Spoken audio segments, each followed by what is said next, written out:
సిద్ధా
ఇదిగో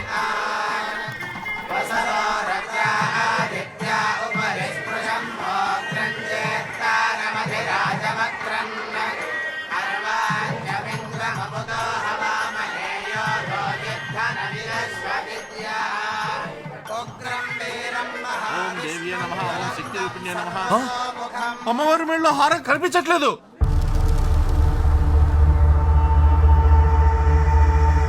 పట్టుకోండి.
దీనికోసం కాదన్నా, చేసిన పని తప్పని తెలుసుకోకుండా ధర్మస్థలి ఎక్కడ దాటెళ్ళిపోతారో అన్న భయం.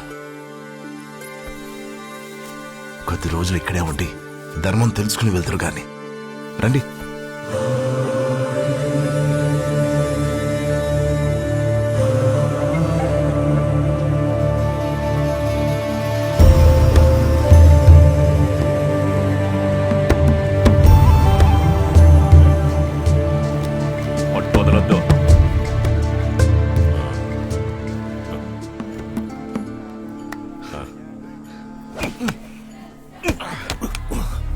వేరే ఊరు కుర్రోళ్ళని తరిమి తరిమి కొట్టావని చెప్పుకుంటున్నారు ఊరంతా.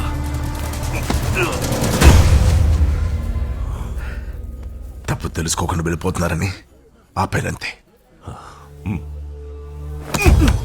చిన్న దొంగతనం చేశారంట కదా, దానికి అంత కసిగా వెంటపడ్డావా?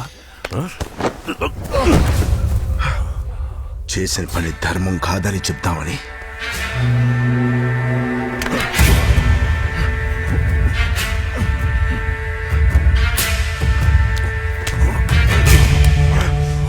ధర్మస్థలిలో ఇంకా పెద్ద పెద్ద తప్పులు జరిగి ధర్మమే పోయి అధర్మస్థలి అయిపోతే ఇంకా ఎలా ఉంటావు?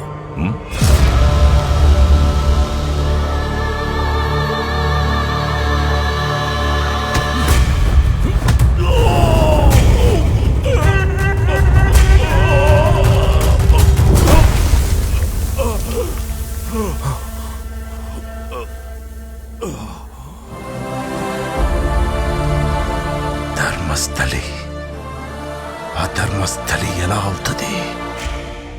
నీ బలం చూడాలనే అలా అన్నాను. నువ్వుండగా ధర్మస్థలికి ఏం కాదు సిద్ధ, ఏం కాదు.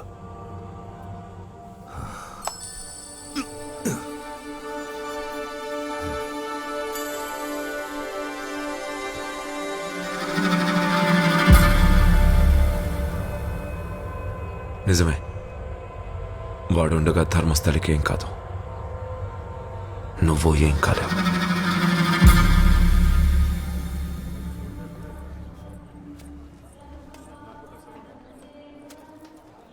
తీసుకోండి. సిద్ధ, అయ్యా, ఏం లేదు సిద్ధ, నీలాంబరి వ్యవహారం కంగారు పుట్టిస్తోందయ్యా. అదేంటి గురుగారు, ఆవిడకేంటి? మన గురుకులంలో అద్భుతమైన సంగీత కళాకారిణి ఆవిడే కదా. సంగీతమే కాదు, ఇంకా దానికి చాలా కళలున్నాయి. శృతి తప్పుతుంది పాపారావు. మతే గతి తప్పినప్పుడు శృతి తప్పదా నీలాంబరి? ఓ, నేనంటే అంతిష్టమా పాపి? సంగీతానికి ఎలాంటి నొప్పినైనా ఎలాంటి జబ్బునైనా నయం చేసే శక్తి ఉంది తెలుసా? ఆ, ఒక్కరికైనా నీ సంగీతంతో నయం చేస్తే నా మనసులో నీకో స్థానం దక్కుతుంది.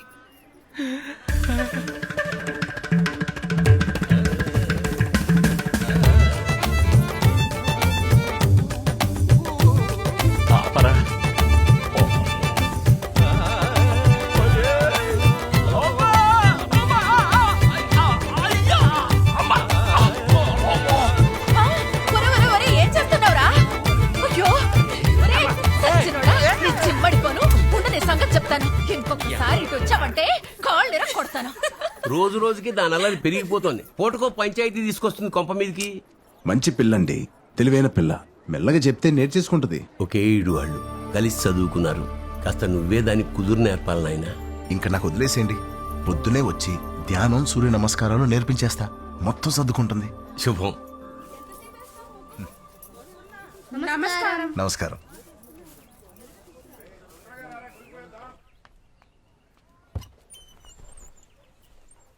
నీలాంబరి, నీలాంబరి,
సిద్ధ చాలా నేర్పుతాడు.